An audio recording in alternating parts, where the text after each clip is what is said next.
Come for the game, stay for the commentary. Not about a sleeping, baby.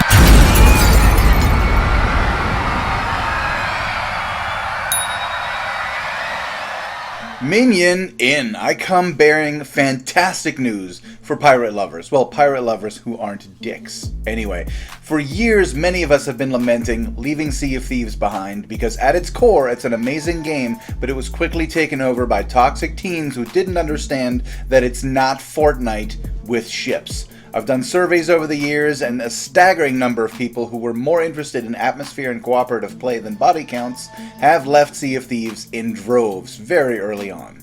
For players like us, Sea of Thieves became an unpleasant experience very quickly, and we moved on. By the thousands. I once read a game review titled, "Sea of Thieves is an amazing game until you run into other players." Nothing describes the SOT experience more accurately.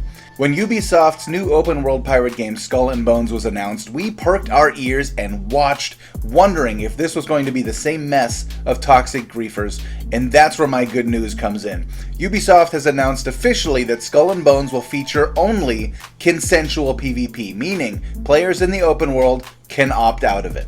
Gaming forums are already awash with whinging and temper tantrums from players whose only interest in multiplayer games is ruining the experience for others, because Skull and Bones will have PvP, and plenty of it. The only PvP it won't have is non-consensual, meaning players will not be able to punch down or ambush other players as they do missions or enjoy other aspects of the game. Remember when Sea of Thieves introduced tall tales and griefers laid in wait near quest NPCs to jump players trying to hand in quests? That cannot happen here.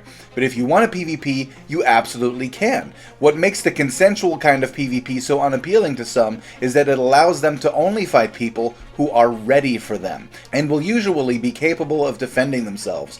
But people losing their minds about Skull and Bones right now are just mad that they can't be bullies, and their circle jerks turned crying sessions are sweet music to our ears. To be clear, I'm not talking about all Sea of Thieves players or all PvP players. We enjoy PvP very much under the right conditions. I'm talking about the toxic ones that PvP specifically to be mean to other people. That's not everyone, but there's a lot of them out there. Let's be honest, multiplayer games with non-consensual PvP attract some of the worst elements of the gaming community. If they want to continue to pick on people to compensate for their unsatisfying personal lives, they'll just have to stick to Sea of Thieves. I wish them a hearty yo-ho-ho and a giant bag of dicks. I also want to be sure that you're aware that Skull and Bones is not Sea of Thieves with better graphics. There are many differing features. Skull and Bones is its own game, standing on its own two sea legs, but as one of entire scores of disgruntled former SOT players, I'm more than excited at the prospect of being able to enjoy piracy without the douchebaggery. And it's not Assassin's Creed Black Flag either. If you go in expecting that, you will probably be disappointed.